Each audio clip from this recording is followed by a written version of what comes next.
और नबी पाक सल्लल्लाहु अलैहि वसल्लम की शफाअत कैसी होगी? इमाम अहले सुन्नत इमाम अहमद रज़ा खान रहमतुल्लाह अलैह फरमाते हैं, क्या ही ज़ोक अफ़ज़ा शफाअत है तुम्हारी वाह वाह, कर्ज लेती है गुनाह परहेजगारी वाह वाह।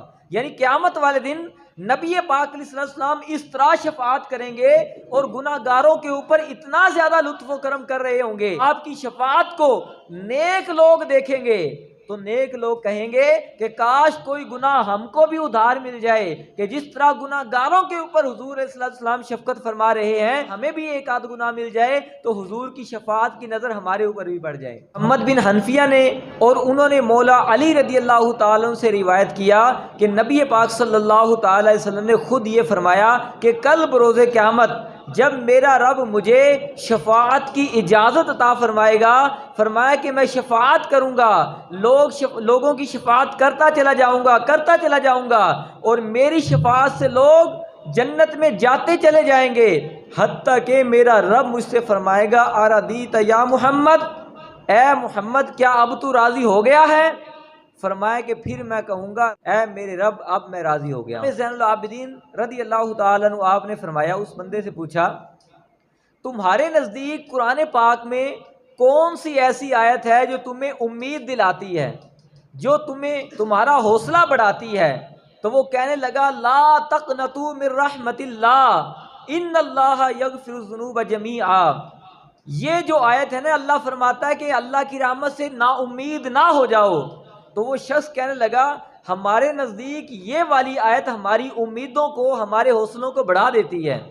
इमाम ज़ैनुल आबिदीन रदी अल्लाह ताला ने फरमाया हम अहले बैत अतहार यानी नबी पाक अलैहिस्सलाम के जो घर वाले हैं, हमारे नज़दीक कुरान पाक में सबसे ज़्यादा हौसला बढ़ाने वाली आयत जो है वो ये है वाला सौफ युअतीका रब्बुका फतरदा, ऐ मेरे महबूब हम अन करीब आपको इतना अता करेंगे, आपका रब आपको इतना अता करेगा कि ऐ महबूब आप राज़ी हो जाएंगे। तो हज़रत इमाम ज़ैनुल आबिदीन ने फरमाया कि ये आयत जो है ना, ये हमारा हौसला बढ़ाती है। और जब ये आयत मुबारक नाजिल हुई वाला सौफ युअतीका रब्बुका फतरदा, अन करीब आपका रब आपको इतना अता करेगा कि ऐ महबूब आप राज़ी हो जाएंगे।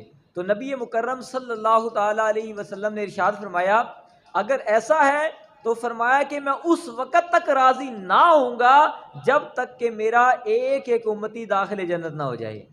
ये नबी पाक सल्लल्लाहु अलैहि वसल्लम की अपनी उम्मत के साथ मोहब्बत है और कैसा प्यार है अपनी उम्मत के साथ कि मैं उस वक़्त तक राज़ी नहीं होऊंगा जब तक कि मेरा एक एक उम्मती दाखिल जन्नत ना हो जाए।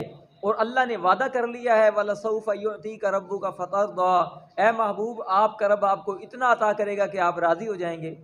तो ये नबी पाक अलैहिस्सलाम की शफाअत है। इसी तरह कुरान पाक में एक और मकाम पे अल्लाह पाक इरशाद फरमाता है असा अन यबअसका रब्बुका मकामम महमूदा, ए महबूब अन करीब आपका रब आपको मकाम महमूद पर खड़ा करेगा, मकाम महमूद पर। अब नबी पाक अलैहिस्सलाम से सवाल किया सहाबा किराम ने, या रसूलल्लाह ये मकाम महमूद क्या है जो अल्लाह ने आपसे वादा किया है कि आपको मकाम महमूद अता फरमाएगा? तो जामे तिरमिज़ी के अंदर हदीस पाक है, नबी पाक अलैहिस्सलाम ने फरमाया कि हुवा शफाआ, वो जो मकाम है मकाम महमूद वो शफाअत वाला मकाम है। नबी पाक सल्लल्लाहु अलैहि वसल्लम ने फरमाया शफाअती ली अहलल कबाइर मिन उम्मती, कि मेरी शफाअत मेरी उम्मत में से उन लोगों के लिए है जो कबीरा गुनाह करने वाले हैं, यानी उन गुनाहगारों की क़यामत वाले दिन मैं शफाअत करूँगा। और सही बुखारी के अंदर 6305 नंबर हदीस पाक है, रसूल अकरम सल्लल्लाहु अलैहि वसल्लम ने फरमाया अल्लाह पाक हर नबी को एक ऐसी दुआ अता फरमाता है कि उसकी वो दुआ कबूल ही कबूल है। वैसे तो अंबिया किराम की हज़ारों दुआएं अल्लाह पाक कबूल फरमाता है, लेकिन फरमाया एक दुआ अल्लाह अपने नबी को, हर नबी को ऐसी अता फरमाता है कि उस दुआ को अल्लाह हर हाल में कबूल फरमाता है। तो फरमाया कि हर नबी अपने हिस्से की दुआ दुनिया के अंदर ही करके चला गया, फरमाया कि मैंने अपनी वो दुआ क़यामत वाले दिन के लिए बचा के रखी है, यानी कल क़यामत वाले दिन उसी दुआ की बदौलत मैं अपने रब से शफाअत मांगूंगा, अपनी उम्मतों की शफाअत करूंगा। और नबी पाक सल्लल्लाहु ताला अलैहि वसल्लम आपकी शफात किस तरह होगी। आका करीम अलैहिस्सलाम ने फरमाया, सही बुखारी शरीफ के अंदर मुतअद्दद मकामात पे ये हदीस पाक मौजूद है, शफाअत कुबरा जिसको हम कहते हैं। सही बुखारी के अंदर 7410 नंबर, 7516 नंबर, 65 नंबर और इसके अलावा कई मकामात पर यह हदीस पाक है। हुजूर अलैहिस्सलाम ने फरमाया कि कल बरोज़े क़यामत जब 50,000 साल का दिन होगा, तमाम मखलूक अल्लाह पाक की बारगाह में जब हाजिर होंगे, हर बंदा परेशान होगा। 25,000 साल का जो दिन है ना, वो तो इस तरह गुजर जाएगा कि अल्लाह पाक किसी की तरफ नज़र नहीं फरमाएगा, ना किसी का हिसाब किताब शुरू होगा और ना किसी को जन्नत में ना जहन्नुम में दाखिल करेगा। अभी लोग खड़े होंगे परेशानी के आलम में। फरमाया तमाम लोग आपस के अंदर मशवरा करके हज़रत आदम अलैहिस्सलाम के पास जाएंगे। आदम अलैहिस्सलाम के पास जाके कहेंगे कि ऐ अबुल बशर, अल्लाह ने आपको बड़ा मकाम अता फरमाया है, आप देखिए सारी मखलूक कितनी परेशान है, आप आज अल्लाह के हुजूर हमारी शफात कर दें। तो हज़रत आदम अलैहिस्सलाम फरमाएंगे आज किसी और के पास जाओ।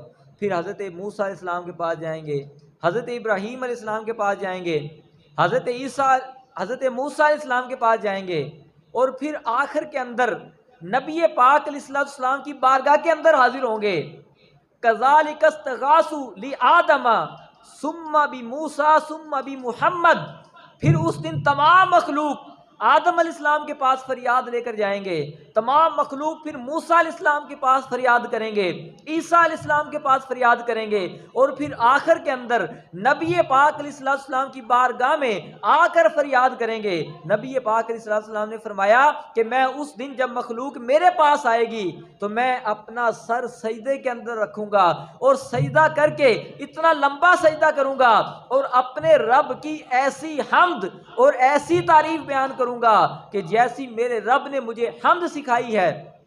मेरा रब फरमाएगा इरफा रासक या मोहम्मद, ऐ मेरे महबूब अपना सर उठाइए, आप शफात करें, आपकी शफात कबूल की जाएगी, आप सवाल करें आपको अता किया जाएगा।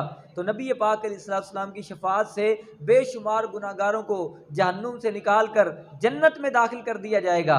अब ये नबी पाक अलैहिस्सलाम की शफात है। फिर हुजूर फरमाते हैं कि मैं उन लोगों को जन्नत में छोड़कर दोबारा आऊँगा और फिर अल्लाह पाक की बारगाह में सजदा करूँगा और मेरे रब के हुजूर इतना लंबा सजदा करूँगा कि फिर रब्बे कायनात फरमाएगा ऐ महबूब अपना सर उठाइए, आप शफात करें, आपकी शफात कबूल है, आप सवाल करें आपको अता किया जाएगा।